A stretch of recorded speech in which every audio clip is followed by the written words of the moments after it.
Badenoch then, speaking out at a conference all about remaking conservatism, the Margaret Thatcher conference no less. So she got a lot of channeling her inner Maggie, but what do you reckon? Does that convince you? Do you sit there and go, yes, yes, the Tories are the ones for me, or not?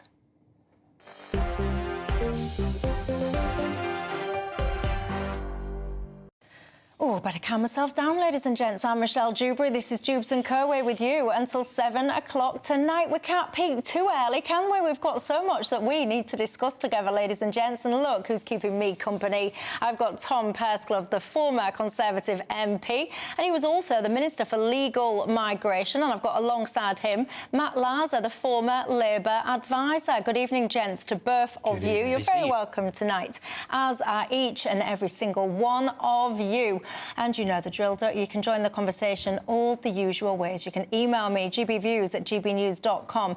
You can go to the website, gbnews.com/yoursay, or, of course, you can tweet, or you can X me. But look, I've just been telling you, and you've just been watching the tail end there of Kemi Badenoch. Let me actually, in a second, I want to show you the clip of the protesters, because they actually, what we would call, cut the feed. So she started talking, then it cut out, then it went on, then it went off, and so on and so forth. That was because of heckling, which I can actually show you now. Listen. Good evening, ladies and gentlemen. Today we honour Margaret Thatcher. Not just...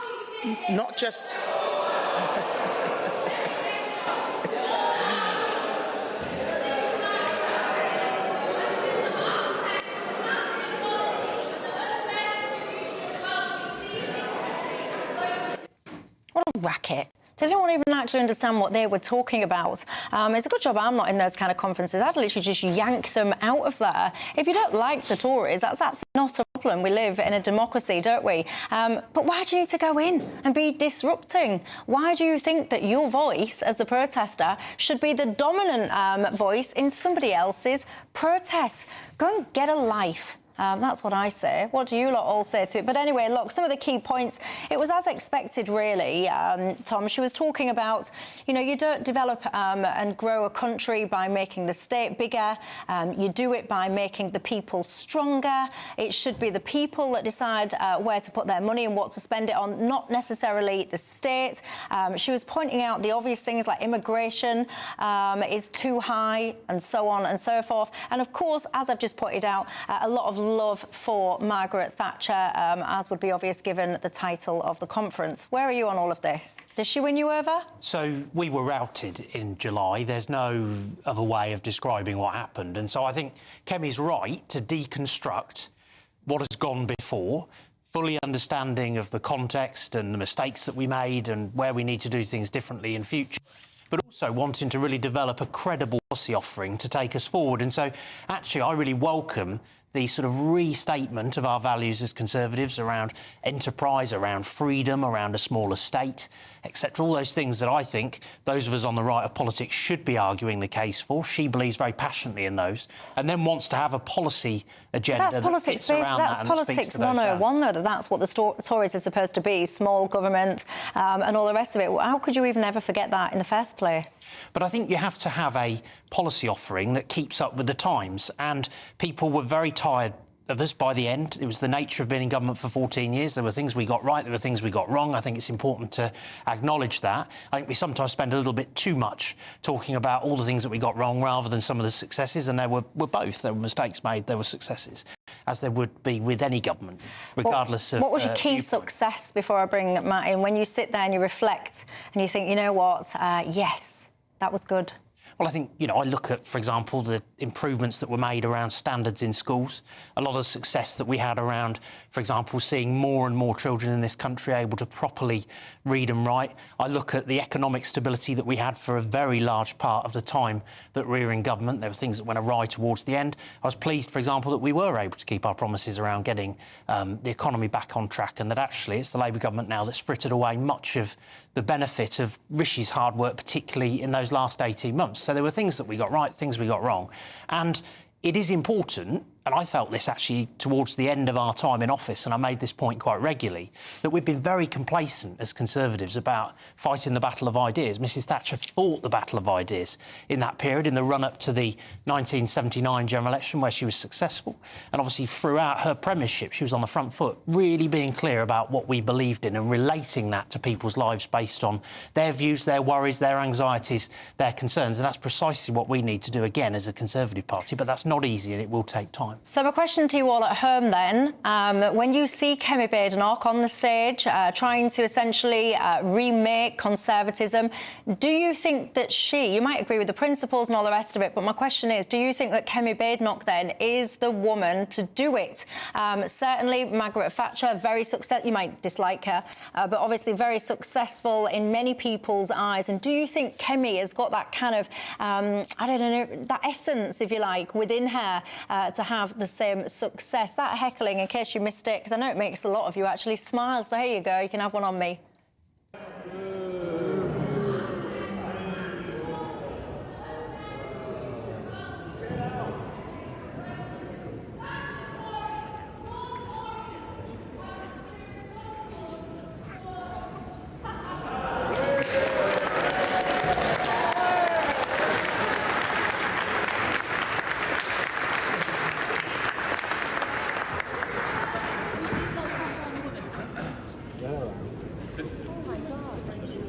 Actually hear anything she said.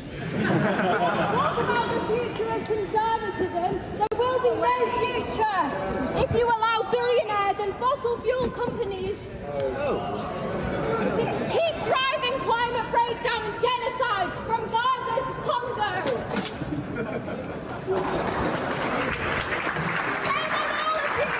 Shame on all of you for celebrating a horrible,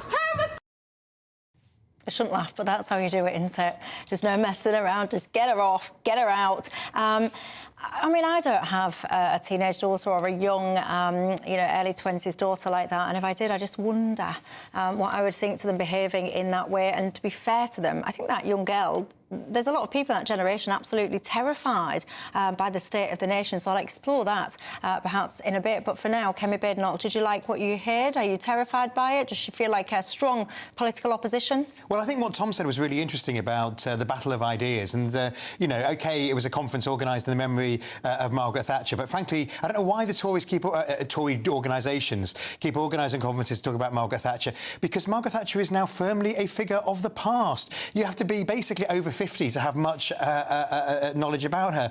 And it was just harking back to the language that Thatcher used in the 70s. Yes, the Tories do, just as Tom says, need new ideas, having been routed so thoroughly. And I don't hear any new ideas. I just hear the same old slogans coming out, which, of course, is one thing, but the Tory record over 14 years makes those slogans nonsense, because they actually increased the size of the state, not decreased it, after 14 years in power, the highest tax take since the Second World War. So it's just talk. It's just nonsense words that don't actually relate to A, the people's experience as voters of 14 years of the Tories, or B, to the challenges that we've got coming up. So she can keep sort of giving out these absolutely vague platitudes, but at times she's going to have to come up with some real ideas, some real answers to the questions, including the mess that her own party, with her sat in the cabinet, left behind. What do you say back to that, Tom? I would say, actually, I think the parallels to the 1970s are growing all the time. I mean, we're hearing the stories about Birmingham at the moment and the sort of local authority problems there, and a lot of that has real symmetry to what we saw when Mrs Thatcher was opposing the Labour government of back then. And I think, what we're seeing is trade union power reflected in much of the government's policy. I think we're beginning to see the hard left flex its muscles more and more within our political debate on a day-to-day basis. I think a lot of that was under control for a long time under Keir Starmer's leadership. We're now beginning to see that burst out into the public. One thing I do think, however, and this is an important point to make, is that if we think as a Conservative Party that this period in opposition is like anything that we've seen before, I think we would be making a grave mistake, because this is not like the 1990s. This is very, very different. What we've now got is a party that has grown to the right of the Conservative Party that poses undoubtedly an existential threat to the party that I've spent all of my adult life supporting, campaigning for, serving in public office. You talk about Reform UK, yeah? I think, we have to reflect on the fact that we made mistakes in government. We have to reflect on the fact that what we are seeing is a very consistent set of polls that speak to a lot of support out there for reform, big local elections coming up on the 1st of May. So trying to have a opposition-like approach that we took in the 1990s in response to the Blair government just won't cut it in the modern age that we're in, where actually politics has changed enormously. Absolutely. I think this is the problem Kemi's got, is that she's trying to take this reflective approach and she's trying to take her time to come up with headline policies, the kind of retail offer, as the jargon calls it. The problem is she hasn't got that time, because you've got to Reform and Nigel Farage to her right breathing down her next. And if you want to get out of the ECHR, who are you going to do? Kemi, I'm not sure. We'll think about it. We'll start a commission. Or Nigel, yes, let's get out. Let's get that off our backs. Now, I don't, whether you think it's right or you're wrong, you're going to go for the clear-cut alternative, and that clear-cut alternative at the moment is coming from Reform. So the danger of getting squeezed by being too deliberative, I think, is real. I'll come on to Reform UK, worry not, a little bit late in the programme, because, of course, Nigel Farage, he's been speaking out today as well. He welcomed 29 councillors that had defected to Reform UK, and he also spoke out very critically, I've got to say, and rightly so. He's saying that the chairman of Reform UK, Zia Youssef, he's saying that he's been subjected to horrendous racism, ladies and gents. So I'm going to look at that a bit later on in the programme. But for now, one of my viewers has got in touch. Well, lots of you are getting in touch saying a similar thing, actually. Steve says, Michelle, I found that Kemi Badenoch speech waffle and uninspiring. Safi on Twitter, she says, how boring was Kemi Badenoch? I nearly fell asleep. It didn't feel real. It felt like scripted garbage, her words, not mine. She said, at least the protester had some passion. And that comment about passion, lacking passion perhaps, is coming through a fair bit from the viewers. Do you think that's fair? Do you think Kemi lacks passion to be the leader? No, so I know Kemi a little bit, obviously having served in Parliament with her, and I would say that she's really passionate about what she believes in. I think this whole mission that underpinned her leadership campaign and that has sort of carried forward in as leader of the opposition, having been elected to the role, actually is reflected in the things that she's saying. We have got an awful lot to do to rebuild people's trust. People got very, very tired of my party. I think, as I say, we delivered on a lot of very positive things when you look at school standards, when you look at the economy, when you look at the fact we got those additional 20,000 police officers on the beat, when you consider that we delivered on the promise of Brexit, there weren't really additional... There weren't really additional police officers, because this is one of the problems that people will have at home. One of the key issues that people have about society at the moment is they don't feel safe, and they feel that there has been a real breakdown when it comes to law and order. They often feel that it's like the Wild West out there. If you want to go wandering around with your iPhone or whatever smartphone in your hand, like, good luck with that. If you're lucky these days, it feels like, if someone's not coming along and swiping it off you, you've got people walking into shops, helping themselves, and all of this talk about actually we increased bobbies on the beat and so on, only after they'd been massively slashed. So actually what you did on that kind of issue is restore them to some kind of level of normality, but not quite. Well, for example, my police force in Northamptonshire, where I was the MP, had more police officers than it had ever had in its history. So we've got an increased frontline presence. Yeah, but hold on, that might be where you live, Tom, but that's not nationwide picture, is it? And this is one of the problems that people feel now. One of the reasons that people feel dismayed in society, I know I talk to you all every day, this law and order, the relationship, the lack of respect that people have got for the police, so many criminals that don't care about law and order. We've got so many situations now where people feel if my house gets burgled, I mean, if you think about crimes, imagine being asleep with your children, someone breaks into your home. Horrendous. People don't even think for a nanosecond that the police will even bother coming out, let alone fixing the issue. So I would say that was one of the key failures of the Tory government, the loss of control about law and order in this country. And I'm not sure whether or not, well, maybe you think you can get that back again, get that trust, and people think that you are that party of law and order that you're supposed to be. A lot of crime types fell, and when it came to sentencing, for example, I took through legislation that increased sentences for the most serious offenders. I think that was the right thing to do. And there were many police forces around the country, like Northamptonshire, who had more officers at the end of our time in office than they'd had at any point in history. But Tom, at the end of you've got to lean into technology on this as well. So things like facial recognition technology has got a massive role to play. The pilots that have been deployed, particularly in the Met, have seen enormous numbers of offenders. It's very controversial, though. Many people would point to their privacy rights. But I would rather people be safe and secure in their homes and on our streets, and I think you've got to lean into that. You've got to do the focus work. Let's be clear, at the end of your time, at the end of the Tories' time in office, they're having slashed, as you rightly said, Michelle, in the early days, police numbers went down. Yes, they did go up a bit, but by the end, there were still fewer police officers per head of population than there were when the Tories came in, because the population had grown and police numbers hadn't kept up with it. Well, I'm glad we didn't take Labour's advice, which, not long into my time as a Member of Parliament, saying that we should cut police spending by 10%. I was arguing, and actually the government took a position of freezing police spending that, but that would have been a disaster. No, I mean, for example, you know, we fought elections on having more frontline police officers, you know, in the 2015 election, by having more frontline police officers, by getting rid of police and crime commissioners, which were then, you know, a complete joke, and indeed effectively being abolished in most areas now. Anyway, because it's about spending money wisely, and the Tories can't shy away from their record, and that's why people want simple answers. They're going to reform, and if they realise that they want more complicated, as it were, answers to problems like welfare that we're going to come on and talk about, then they're going to stick with Labour. So the Tories are going to continue to get squeezed. So you don't think Labour's broken promise after broken promise after broken promise has got anything at all to do with the polling numbers that we see for reform, which basically makes the next election a lottery because you've got three parties running at around 25%? I don't think there is. I don't recognise this broken promise after broken promise. What I see is a government taking difficult decisions. Yes, Matthew Laza. Michelle, come on. You can't sit here with a straight face at 6:15 already and say that you don't recognise this pushback about broken promises. I mean, come on. Try me. So people will be shouting at the screens right now about things like farmer tax, for example. Those farmers were categorically told by the Environment Secretary that tax was not going to be changed and tweaked and introduced. So, I mean, they'll be shouting at that.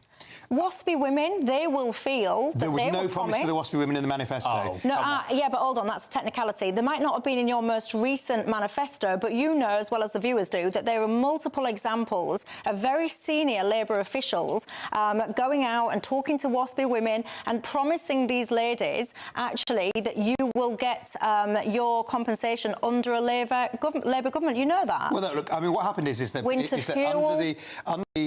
under the previous leader, under Jeremy Corbyn, there was a promise you know, there was a lot of promises which I thought were undeliverable, and that's why I was not in any way a fan of Jeremy Corbyn and worked to replace him with somebody with more sense, like we have with Keir Starmer. Look, I think the winter fuel allowance was a mistake to do it the way it did. I don't mind taking a winter fuel allowance away from people earning, pensioners earning £75,000, £100,000 a year. It shouldn't have been done in the brutal way that it was. I think on the farmers' tax, that was one where clearly something was done differently to what was originally promised. The reason for that, and you know, it's the mess that was inherited. But I don't recognise it's broken promise after broken promise after broken promise. I think, yes, there have been some things they've gone back on, but overall, I think Labour's done exactly what it promised it was going to do, which is sort the economy out, invest in the NHS, and make the changes that the country desperately needs. Yeah, well, you can all be the judge of that. And I know lots of you were getting in touch as well, saying, hold on a minute, Michelle, we was told there'd be no tax rises on working people. Well, I know a lot of you lot work, and yes, OK, your income tax directly might not have gone up, but you tell me, get in touch and tell me,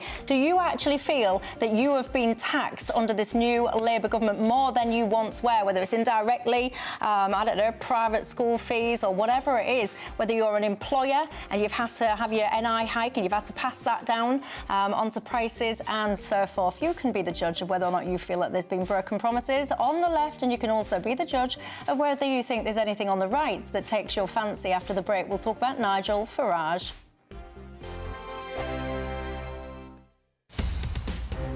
In the GB newsroom, we bring you the news as it happens. With our team of dedicated journalists across the UK. We're ready to keep you up to date with what's happening every half an hour, every single day. Bulletins here on GB News, the People's Channel, Britain's news channel. If you want your news to be straight talking... This is a nightmare for the Conservatives again. Down to earth. It's not just Nottingham where this is happening, is it? And most importantly, honest. Hard-working, middle-class taxpayers, they'll get the book thrown at them. Then catch me, Martin Daubney, Monday to Friday, 3 till 6 p.m. on GB News, Britain's news channel. GB News Breakfast, every day from 6 a.m. Why do you want to do this, my friend?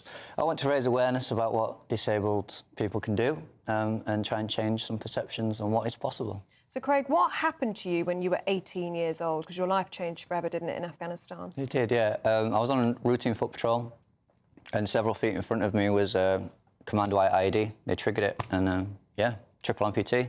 Both legs and only the one hand. And how did those injuries change your life, Craig? Yeah, in the worst way possible, you know. Everything I loved was taken away from me. Windsurfing taken away, guitar taken away. Couldn't even hug my parents or speak in the first initial few weeks. So it was a complete flip upside down. I'm wheelchair bound and I have been for 2 years, and I only concentrate on what I can't do. And you're actually coming at this from the opposite way, and you're saying if you're disabled, these are the things you can do. I'd say to you, focus on how you can't do those things. So how to actually achieve the things that you're not saying you can do. And if you give it a bit of time and thought, I'm pretty sure you'd achieve it. Wow. And then what's led you to this challenge now? I mean, travelling 6,000 nautical miles from Mexico to Japan by yourself. My dad taught me how to sail when I was very young, and that lasted up until I joined the army. When I was injured, the doctors saying, you know, look, sports are pretty much a no-go. My dad refused to take that as a thing. He gave me the details to the Paralympic sailing coach, and then I was in the Paralympic team for a little while. I didn't go to any games, but that reintroduced me to sailing and what was possible in the sailing world. GB News, the People's Channel. Join me, Nana Akwe, for an informative, interactive news programme with a difference. It's fun. No, he didn't say that, Dave. I'm so surprised. I think there's an element of truth to that. Join me from 3 p.m. every weekend, only on GB News, Britain's news channel.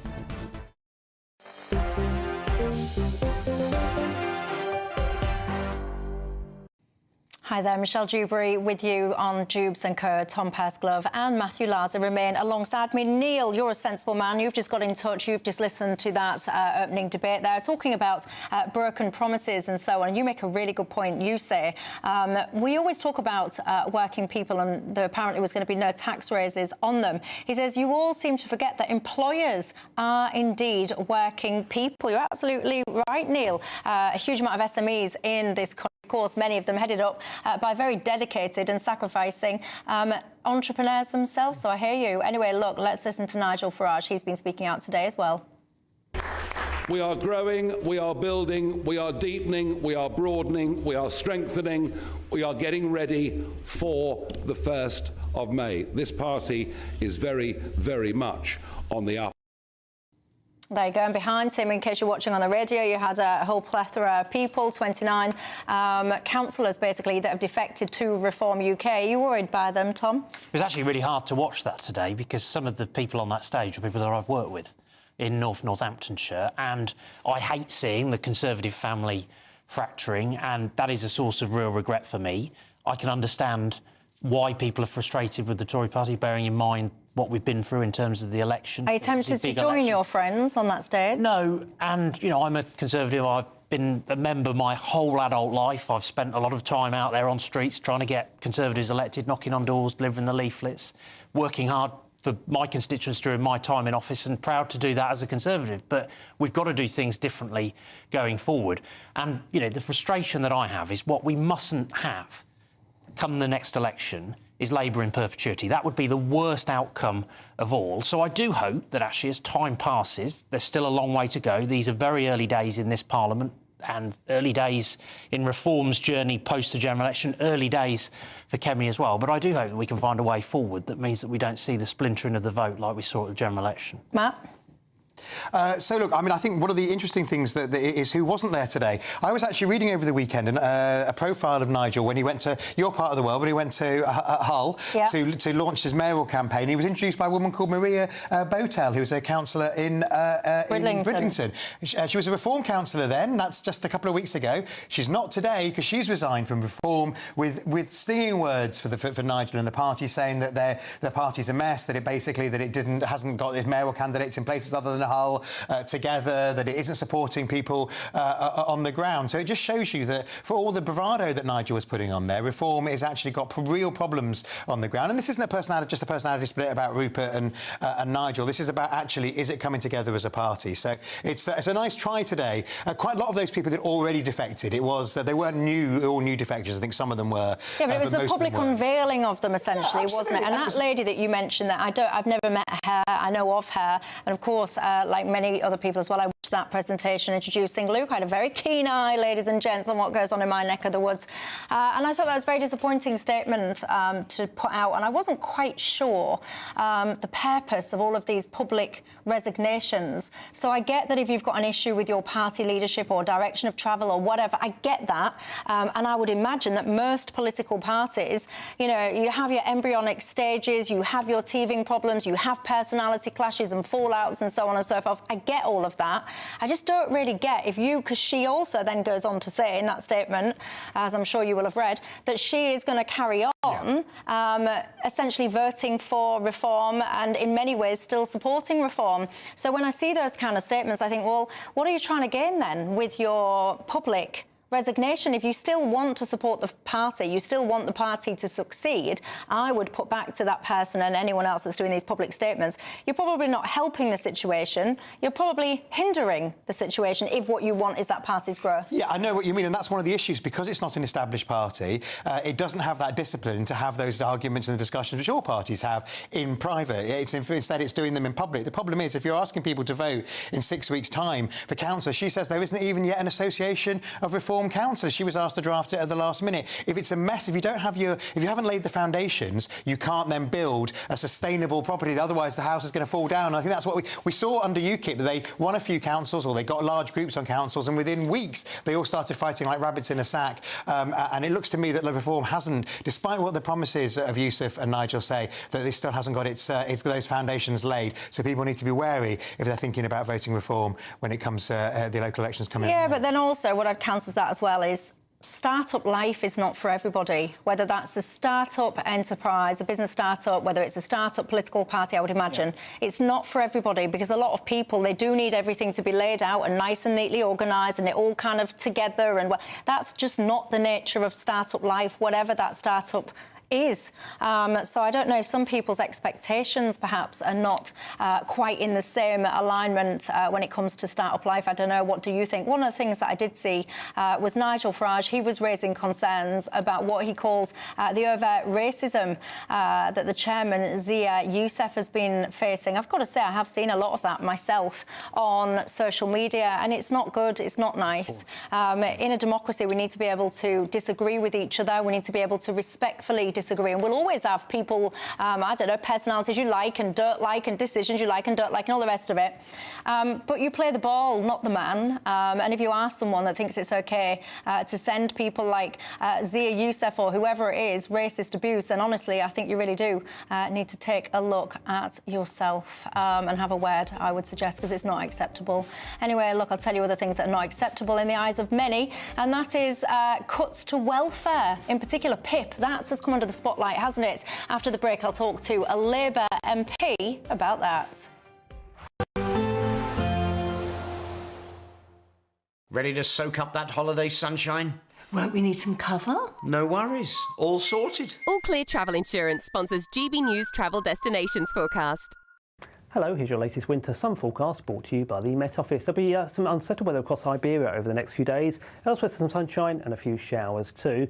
As for Tuesday, we can expect a few showers across the Canaries, Madeira, some more persistent rain across parts of Spain and Portugal. The central Med looks brighter, 1 or 2 showers around, and then we run into some more persistent rain again across parts of Greece, with some hill snow in places here too.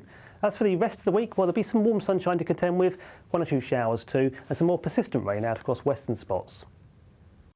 All Clear Travel Insurance sponsors GB News Travel Destinations Forecast. The latest GB News Travel. Good evening, I'm Johnny Ratner. Big problems in Tyne and Wear, just west of Newcastle. The A1 is partly blocked northbound from junctions 73 to 74, where a lorry has broken down, causing long queues as a result. Past the scene. In Greater Manchester, the Stockport Road at Denton remains shut at the scene of an accident by Duke Street, which is also close to the A57 near to that junction. In Nottingham, well, near the city centre, Western Boulevard is closed southbound. There's been a serious accident near to Crown Island. And on the M3 towards London, very slow after an earlier accident just south of the M25. In East London, west of Chadwell Heath, the high road, the A118, that's still closed off following an accident. A lot of people are using the A12 past the Little Heath lights as a diversion. And in Wiltshire, the A361 closed north of Highworth for accident investigation work. That's the latest. You can stay up to date throughout the day by visiting our website, gbnews.com. It's Patrick Christie's Tonight, and here we do things differently. It's explaining the absolute madness of this, doesn't it? It's explosive. I mean, this is very good. It's lively. 850. Your government sat there, Sean, and it did nothing. It's controversial. And the Middle East has been in turmoil since before I was born. It's everything you need to kickstart your evening. Everyone's had their Weetabix tonight. I love to see it. That's Patrick Christie's Tonight, weeknights from 9 p.m. Only on GB News, the People's Channel, Britain's news channel. The royal family is an enduring symbol of tradition, unity and pride for Britain. At GB News, we celebrate what makes this country great. In our new royal newsletter series, you can join me, Cameron Walker, for Inside the Palace, an exclusive look every week that takes you beyond the gates and brings you the very latest from those at the heart of the monarchy. Never miss a royal moment again. Sign up now. Go to gbnews.com/royal newsletter and get the latest straight to your inbox. Hello everyone, Patrick Christie's here with an exclusive opportunity just for you, our incredible GB News viewers. We're giving you the opportunity to win a VIP studio tour right here at GB News HQ. Plus, you'll also get to meet yours truly. It's easy to enter, just head to gbnews.com/community competition and follow the easy steps. Don't miss out, enter now, and I'll see you soon at GB News. Full T's and C's apply. Join me, Camilla Tominey, for a frank and honest discussion with those in power that cuts through the spin and gets to the heart of the issues shaping our nation. You haven't confirmed that you want to stand as leader, but you haven't ruled it out either. This report basically says that he's not fit to stand trial. Is he indecisive? Incompetent? I deliver the dose of reality Westminster needs. That's the Camilla Tominey Show at 9:30 every Sunday on GB News, the People's Channel, Britain's news channel.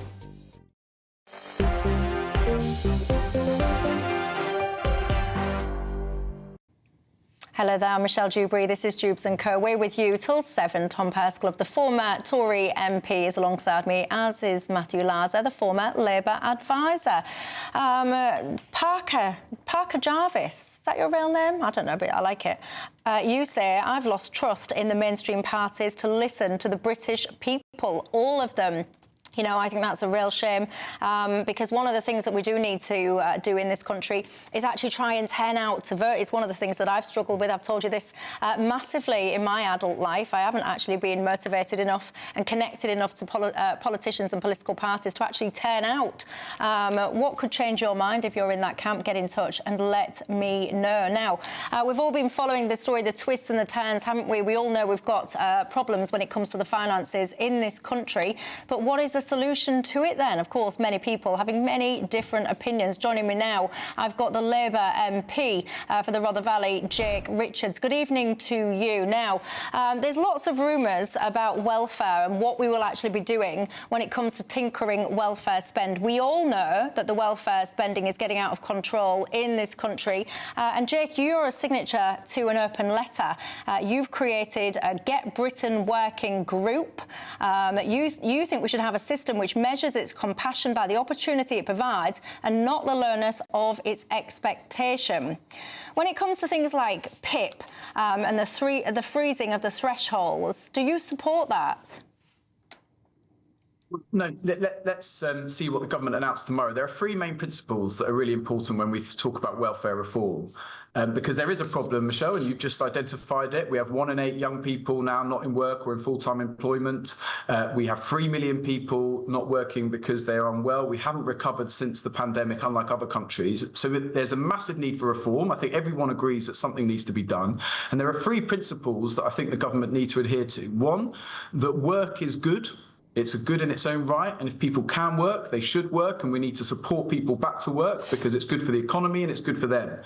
2, we need to look after the people who cannot work and make sure that they can live with dignity and that they get the support they need. And that is, of course, an incredibly important principle. The most vulnerable people in society should always be looked after. And the 3rd one is to make sure the taxpayer gets value for money. So where people who can work decide not to work, well, that's wrong. When welfare fraud is being committed, we'll have to clamp down on it.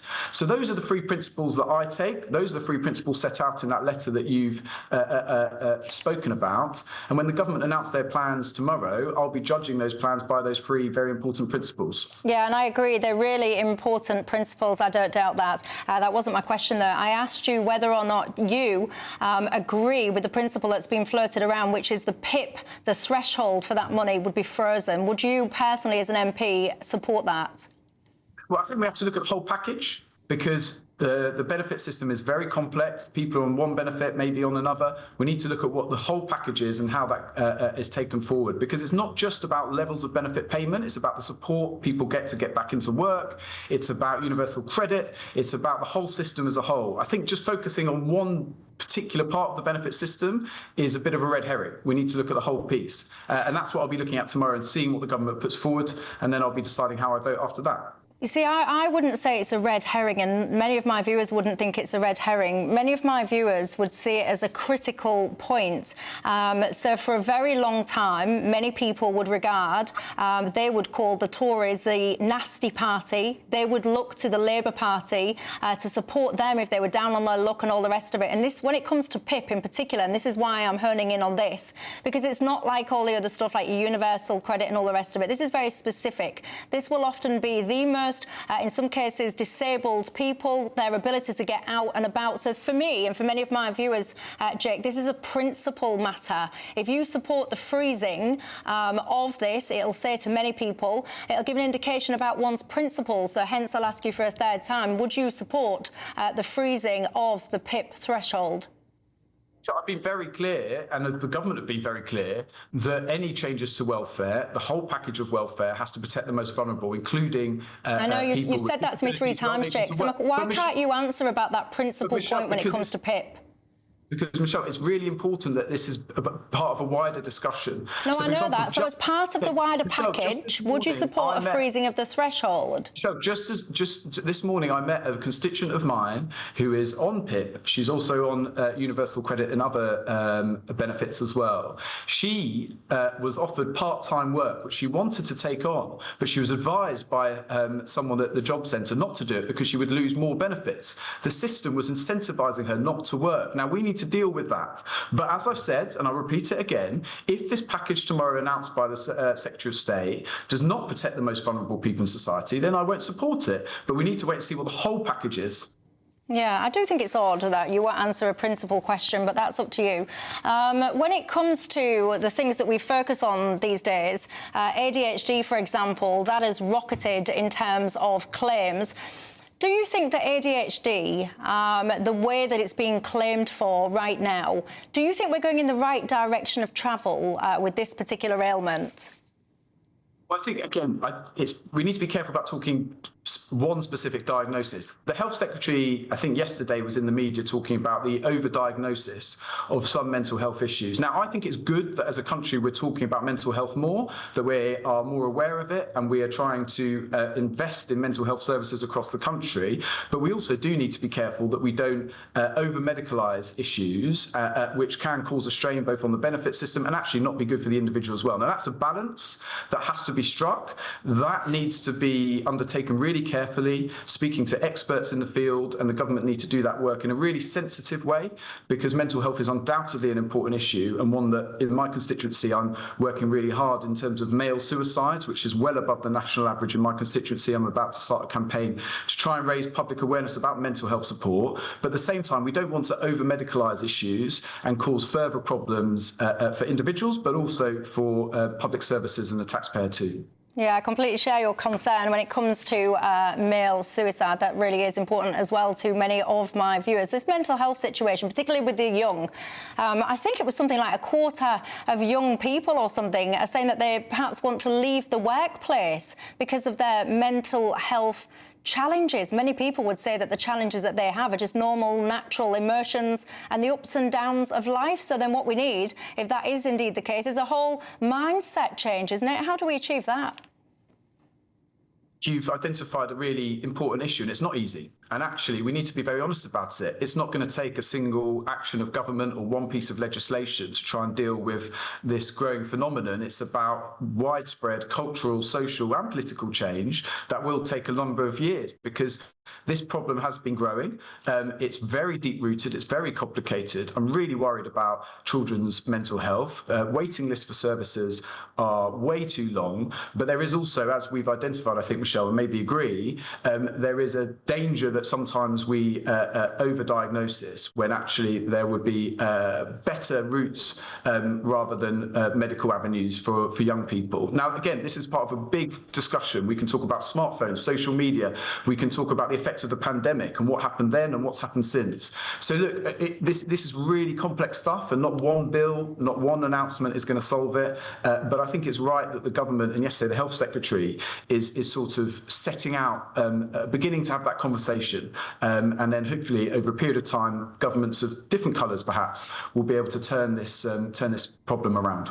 Indeed. Well, let's look and see what tomorrow brings. But for now, that's Jake Richards, the Labour MP for Rother Valley. Thank you very much for your time and your view there. I appreciate it, as will my viewers. What do you think to that, Matt Laza? Well, look, I think Jake was trying to, when he wouldn't answer your question, I think he's just trying to make sure he doesn't upset the government too much. I think actually what's going to happen, I disagree with freezing PIP for everybody, because I do think we need to seriously reform what PIP is, because this is the payment that goes to people who, it's an extra payment for people who have disabilities and long-term health conditions on top of the benefit, on top of universal credit, to enable them to have the extra support that they need. That's great. There are people with severe disabilities that need that, but now it goes to too many people, some of whom it should be on a different pathway, which is the pathway to support into work. So I don't think freezing it for those who are on at the moment, that was causing a lot of worry and anger. You've heard that from viewers who've been contacting. I think it's right the government isn't going to do that, but it looks like what they're going to do is set much tougher conditions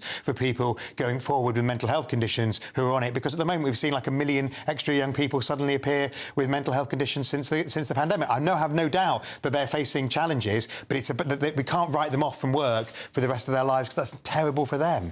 I was looking today at the website, the PIP website, and of course there's two elements to this PIP stuff I'm sure many of you will be familiar with. You've got your daily part and then you've got your mobility part. And on the government's own website it says you might get the mobility part of PIP if you need help with working out a route and following it, physically moving around, leaving your home, and then it goes on. You do not have to have a physical disability to get the mobility part. You might also be eligible if you've got difficulty getting around because of a cognitive or mental health condition like anxiety. Now, I found that a little bit odd, because there's a lot of conversations at the moment, Tom, about how many cars, and there's a huge percentage of new cars in the UK are going towards these mobility schemes, and it's raised a lot of eyebrows and all the rest of it. And many viewers will be watching this because you've now got this kind of like little micro industry. You've got people on TikTok that have all popped up telling people what I would say essentially how to game the system to get their hands on these cars and so on. And when you've got the government basically advertising, if you ask me, that you can get these kind of help and support metrics for things like anxiety, many people will say that that's kind of suggesting the wrong direction of travel. What do you think? So I agree with Matt when he makes the point that a crude cut across the board to personal independence payment would not be the right thing to do. And what we've seen is actually the government back off from that, according to the sort of media reporting. What I think you need to do is to look fundamentally at the descriptors. The descriptors of themselves are quite crude. So reform around this does need to be done very sensitively with real care. So, for example, when I looked at this when I was in the DWP with Mel Stride, one of the things that really concerned us was the real challenges, for example, that people with incontinence face and all of the dignity issues around that. Yeah, and huge. for those people, that additional sum of money for additional costs, which is what PIP is designed to do. And people with Parkinson's, for example, where they have elevated heating costs. And at the moment, we're seeing people's bills going up. So you have to deal with this in a really managed, careful, sensitive way. But I do think that there is a principal case for looking, for example, if it is an aid or appliance or an adaptation that somebody needs, whether perhaps you fund that aid or appliance and that is the extent of their reward. For other people, it may well be that money towards those sorts of costs, like heating, for example, is relevant. The mobility vehicles are hugely important for some people. And, of course, that scheme doesn't cost the taxpayer additional money because those who are receiving the mobility component are eligible for the scheme, and around a third of people take it up. But I do think that there is a strong case to look at eligibility for PIP, and where I think government will get to on this is almost a stock versus flow. Legacy claims, I would guess, will be protected, and I would think that then moving forward, any new claims will have to perhaps meet a new set of criteria or new rules that will then readjust this, because what is not sustainable is that at the moment there's about 3.2 million claimants of PIP. It's anticipated that it'll go up to about 5 million by the end of the decade. This was never designed to be anywhere near this level of funding. And I think actually Jake made some good observations. I agreed with his principles. If those are the principles that we can all get around, I do think it's possible to take a reform forward, building on some of the policy work that was going on during my time in office. Yeah, and of course, the government would argue that these cars, for example, they're not an additional cost to the taxpayer, but at the end of the day, they are still a cost to the taxpayer. Many of you at home, because you've spoke to me about this, you have no issues whatsoever with supporting the most vulnerable in society. That's what we all should do as a nation. But I also know that many of you feel like there's many people now swinging the lead with things like ADHD and all the rest of it. And what I was just playing to you on that screen while we were talking, that's one of those TikTok videos basically teaching people, do this, say that, and then you can reap the rewards. What do you make to it all? Coming up after the break. Do you know the MMA artist Conor McGregor? Of course, he's been in the press for not great reasons recently. But anyway, he was at the White House today. He took to the podium and he was talking about basically the racket of illegal immigration and the effect that it's had on Ireland. Let's look at that in 2. Hi there and welcome to the latest update from the Met Office for GB News. Over the next 24 hours, we'll see clearing skies widely across the UK, leading to a chilly night, but sunny for most of us on Tuesday. High pressure in charge at the moment. That's keeping things relatively settled. It's also brought a lot of cloud through Monday from the east and southeast, but that cloud's now drifting away. It's going to become confined to parts of northern and western Scotland, Northern Ireland, and a few spots through Wales and Western England overnight. Otherwise, widespread clear skies form, and under those clear skies, a widespread frost is expected, particularly for northern England as well as Scotland, with temperatures in some spots below -5 Celsius. A bit of a breeze in the south will prevent a frost here, despite blue skies to wake up to, and actually plenty of sunshine, so out of the wind. As temperatures rise through the day, it is going to feel a bit more pleasant through much of England and Wales. Northern Ireland stays with the cloud for the time being, and some patches will also continue to affect the west and northwest of Scotland, especially towards Shetland. But elsewhere across Scotland, barely a cloud in sight, and we'll keep those long spells of sunshine going right the way through the day. I think for many places it will be a breezier day compared with the last few, certainly noticeable for the south and the east, and that's a cold wind, so temperatures of 11 or 12 Celsius might not feel that pleasant in the wind, but out of the wind with the increasingly strong sunshine, feeling very warm indeed. Now, on Wednesday morning, we'll start off similar to Tuesday morning with a widespread frost. Sunnier skies for northwestern parts of the UK compared with Tuesday, but otherwise it's a similar day. Plenty of blue skies and dry weather, although a change is on the way. Through Thursday and into Friday, we'll see a bit more cloud arrive in the west and southwest, along with a few showers, but at the same time, it turns warmer. We're proud to be GB News, the People's Channel, and as you know, we always love to hear your views. Now, there's a new way of getting in touch with us at gbnews.com/yoursay. By commenting, you can be part of a live conversation and join our GB News community. You can even talk to me, Bev Turner, or any of the members of the GB News family.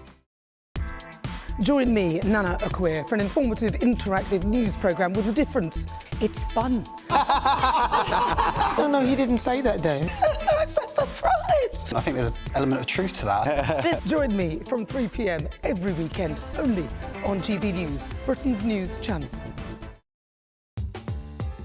I'm Christopher Hope. From pop stars to politicians, I'll interview anybody in a pub who's got a political opinion. Join me every Friday on Spotify, Apple Podcasts, YouTube or gbnews.com, or wherever you get your podcasts. This is GB News, the People's Channel.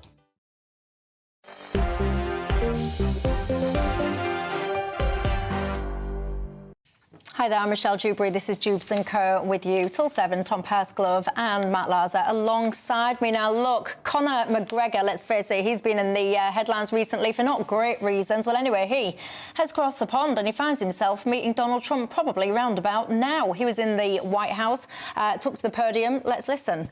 Government has long since abandoned the voices of the people of Ireland, and it's high time that America is made aware of what is going on in Ireland. What is going on in Ireland is a travesty. Our government is the government of zero action with zero accountability.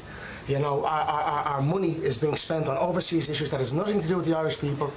The illegal immigration racket is running ravage on the country. There are rural towns in Ireland that have been overrun in one swoop, that have become a minority in one swoop.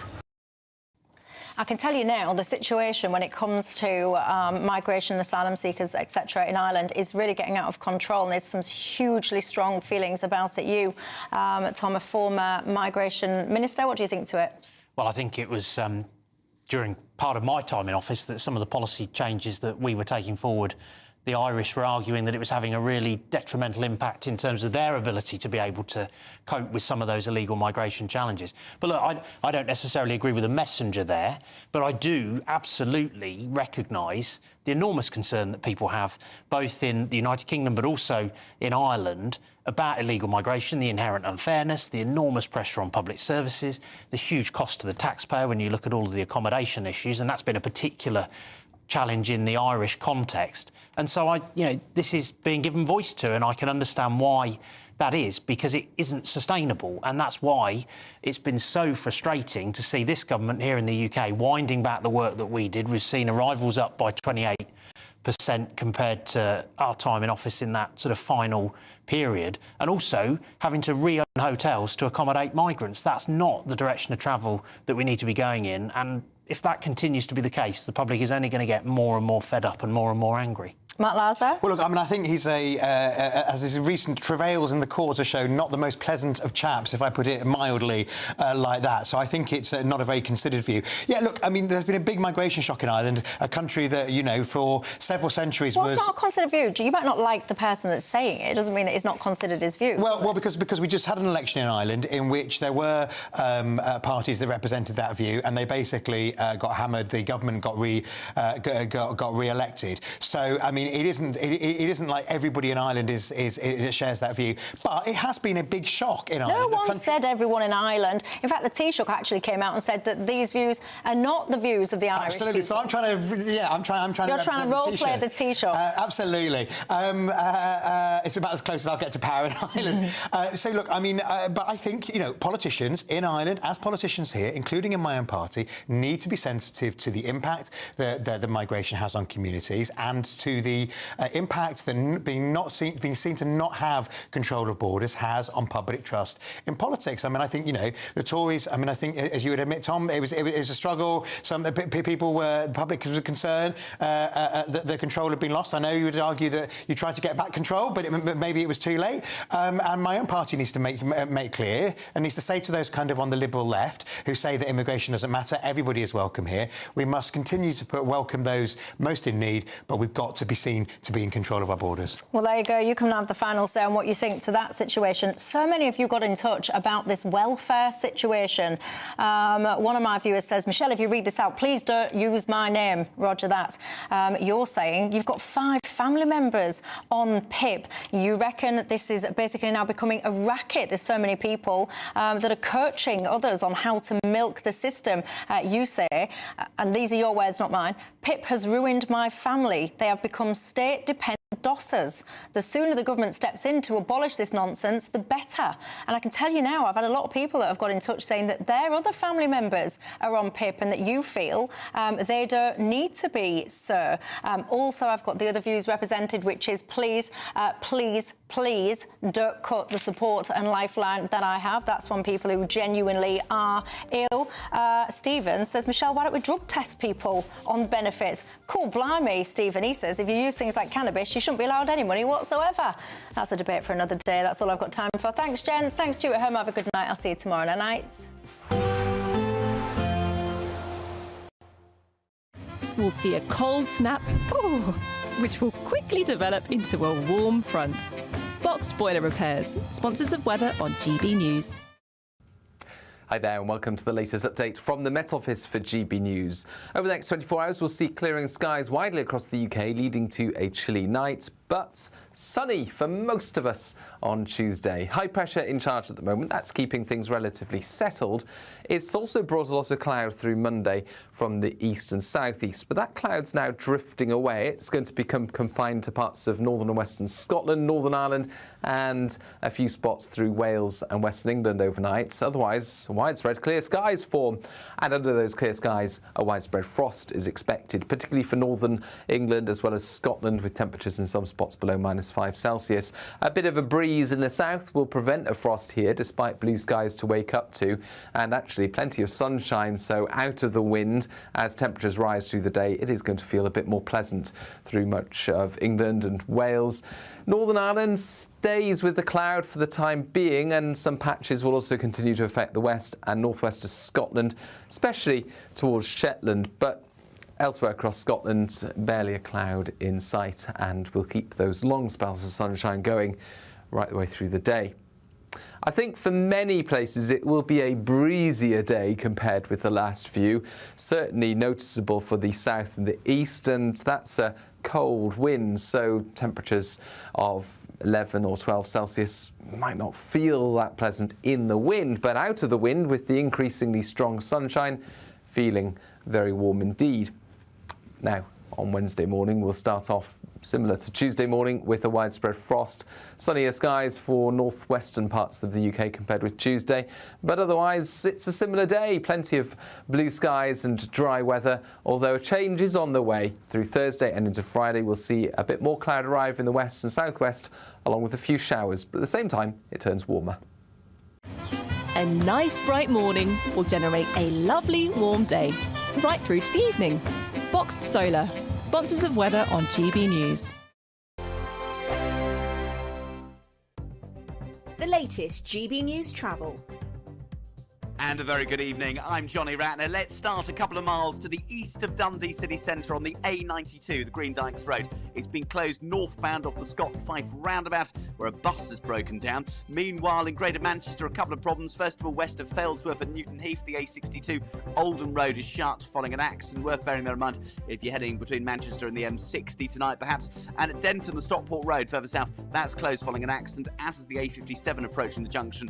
On the M3 heading towards London, one lane still closed just south of the M25. A lorry broke down, but of course the roadworks on that stretch not helping. In South London, the A213, the Selhurst Road at South Norwood has been shut. Emergency services are dealing with an incident near Prince Road. And in Wiltshire, just north of Highworth, the A361 closed following a serious accident where investigation work continues. That's the latest. You can stay up to date throughout the day by visiting our website, gbnews.com. We're giving you the chance to splash out this season with an incredible £17,777 in tax-free cash. Jet off on your dream holiday, treat yourself to something special, or just save it for a rainy day. You'll also receive 2 brand new designer watches and a Mulberry handbag, so you can really look the part this spring. For another chance to win the lot, text cash to 63232. One entry costs £2 plus 1 standard network rate message, or text bonus to 63232. 5 entries cost £5 plus 1 standard network rate message. Go to gbnews.com/win. Entries start from just £2. Call 0903 681 3232. Calls cost £2 plus your network access charge, or post your name and number to GB12 PO Box 8690 Derby DE1 9TT. UK only. Entrance must be 18 or over. Lines close at 6 p.m. on the 4th of April. Please check the closing time if listening or watching on demand. Good luck. Exciting